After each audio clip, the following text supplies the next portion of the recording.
గుచ్చుకుంది ముళ్ళు గుండెల్లో దిగింది ముళ్ళు అయిపోతుంది అందగాడి కుంప కొల్లేరు వాసిని ఏటో అనుకున్నా గానీ జగనన్న దెబ్బకి వైసీపీ లీడర్ల రాజకీయ జీవితమే కాదు సంసార జీవితం కూడా సాంకనాకిపోతుందండి బాబా.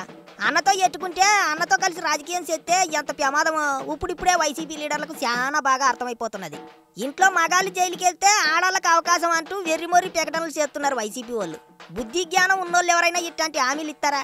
ఎట్టగైనా సరే మీ ఆయన గారిని బయటికి తీసుకొస్తాం, మీరేటి బాధపడకండి అని ధైర్యం చెబుతారు. కానీ మీ ఆయన పోతే మీకే సీటు అంటారా? సిగ్గుండాలి అట్లాంటి హామీలు ఇవ్వటానికి. కానీ ప్రస్తుతం జగనన్న ఇట్లాంటి హామీలే ఇస్తున్నాడట. జైలుకెళ్లిన వైసీపీ నాయకుల సతీమణులకు పదవుల ఆశ చూపించి వాళ్ళు గమ్మునుండేట్టు చేస్తున్నారట. ప్రస్తుతం వల్లభనేని వంశీ విషయంలో కూడా ఇట్టాగే జరుగుతుందా అంటున్నారు. ఆయన గోర అక్కడ జైల్లో పడి అందగాడిగా ఉన్నోడు కాస్త ఆవిరైపోతుంటే ప్యాంటు లాక్కుంటూ తిరుగుతుంటే బయట ఆయన భార్య గోరికి గన్నవరం ఇన్ఛార్జి బాధ్యతలు అప్పచెప్పాలని చూస్తున్నారట. ఆ తొర్రిపాకోడి దగ్గరుండి మరి వల్లభనేని వంశీ సతీమణి గోరిని రాజకీయాల్లోకి తీసుకురావాలని చూస్తున్నాడట. ఇదివరకు ఆ దువ్వాడ విషయంలో ఏటి జరిగిందో చూశాం కదా. దువ్వాడ శ్రీనివాసులు అన్ని లంగోట పనులు చేస్తున్నాడు, పార్టీ పరువు పోతుంది అని టెక్కలిలో ఆయన సతీమణి వాణికి పార్టీ పగ్గాలు అప్పచెప్పారు. ఎన్నికల్లో కూడా ఆవిడ గారికే ఎమ్మెల్యే టికెట్ ఇస్తామని చెప్పారు. కానీ చివరికి అన్ని చండాల పనులు చేసిన దువ్వాడకే టికెట్ ఇచ్చి నిలబెట్టారు. దాంతో ఆ ఆలుమగల మధ్య గొడవ సిరిగి చాటంతాయి మొత్తానికే ఇడిపోయేదాకా వెళ్ళింది వ్యవహారం. అట్టాల కుంపకొల్లేరు చేశాడు జగనన్న.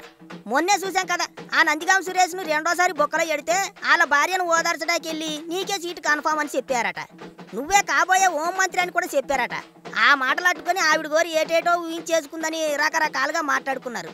ఆ నందిగాం సురేష్ తన కడుపులో మంటంతా పోలీసులతో చెప్పుకొని కుమిలి ఏడ్చాడట. ఇక ఇప్పుడేట్రా అంటే వల్లభనేని వంశీ సతీమణిని రాజకీయాల్లోకి తీసుకురావాలని చూస్తున్నారట వైసీపీ వాళ్ళు. ఇదే ఇప్పుడు వంశీకి జైల్లో నిద్ర పట్టనివ్వకుండా చేస్తుందట. ఇన్నాళ్ళు వంశీ ఎన్ని చాండాల పనులు చేసినా ఎట్లాంటి పనులు చేసినా తన ఫ్యామిలీ జోలికి మాత్రం ఎవరిని రానివ్వలేదు. వాళ్ళని అసలు రాజకీయాలకు చాలా దూరంగానే ఎట్టాడు. కానీ ఇప్పుడు జగనన్న వంశీ జైల్లో ఉన్న సమయం చూసి ఆయన భార్యను పాలిటిక్స్లోకి లాగేందుకు చూస్తున్నాడట.